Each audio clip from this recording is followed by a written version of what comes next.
So today we're going over the latest FIFA 23 leaks. We're going to start with this one from Donk Trading. Crossplay in FIFA 23 is going to be on PS5, Xbox Series X and S, PC. That means the PC will be getting a next-gen version, Steam and Google Stadia apparently, not on PS4 or Xbox One. So if you're on old-gen consoles, there will not be any cross-play. All game modes, including Ultimate Team, so pro clubs and that. I don't think career mode, obviously, unless there's something dramatic coming to career mode. There's going to be one transfer market apparently, which is going to affect all the cross-play platforms, and it can be turned on or off. So if you don't want to play cross-play, you could probably turn it off.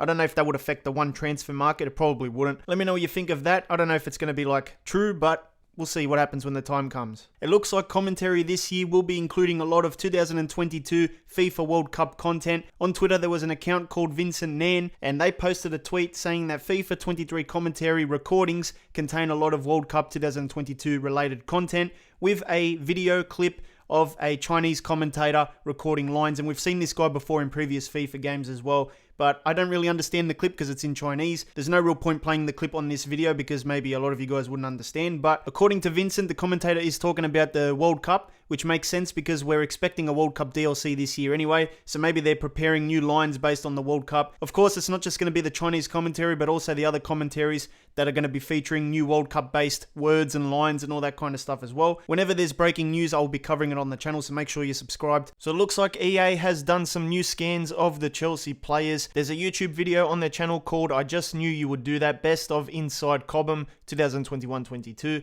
And inside that video, you can see Chelsea players in the booth. Once you see that camera set up, you already know that it's EA right there scanning the players. And you can see some of the things here with the laptop and stuff. And they basically confirm EA head scans right there on the bottom left. So we do know this is for EA.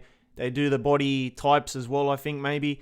And also, some of the players there you can see in the booth doing the face scans, some expressions and stuff. We've got this player here. I don't know all the players, you know, but I'm sure if you're a Chelsea fan, you'll know all these players here. Here's the manager, Tuchel or something. So it looks like he'll be getting a face in FIFA 23 career mode and stuff, which is good, because I don't think he has a face at the moment. There's another player there, and then we've got the laptop there.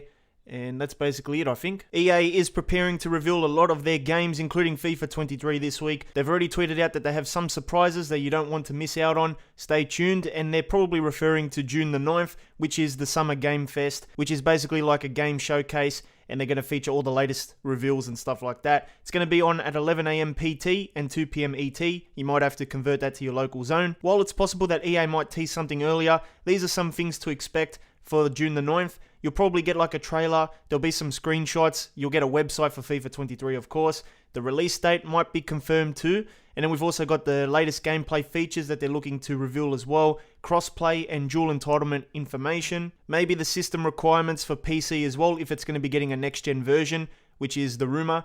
And then we've also got the pre-order details and perks. For sure you'll be getting pre-order stuff and maybe early access, 3 days early access, and they'll talk about the different editions that they're going to be offering as well. That's basically the minimum that I would expect going into June the 9th, but as always, I'll cover the event and we'll see what we get. So it looks like the EA Sports and Inter Milan partnership is not exclusive anymore. Well, it's going to start on the 1st of July, but this is the latest news here.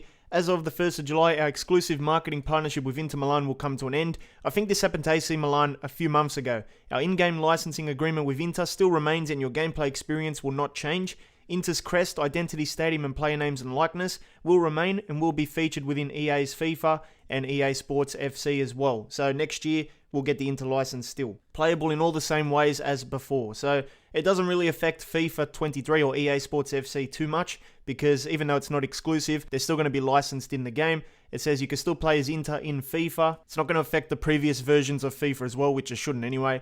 And Ultimate Team does not change as well. Is this linked to the end of the FIFA partnership or the EA Sports FC announcement? No, this is a separate announcement regarding a separate marketing agreement, and that's basically it there. According to Donk Trading, we've got some new icons coming to FIFA 23. David Villa and Di Stefano could be the new icons coming to the game, and apparently they have tifos and already in the database from this year, so they could be announced soon as well. So we all know that Juventus could be returning to FIFA 23 given that their exclusive deal with Konami could be running out. We've got some more evidence here. Juventus has partnered up with another football game, Captain Tsubasa, which is like a Japanese game, I think. And that means, for them to have the official license in this game, their deal with Konami must have expired. So it's looking pretty likely that Juventus could be licensed in FIFA 23 as well, which is good news. And it looks like their deal with Konami is now over.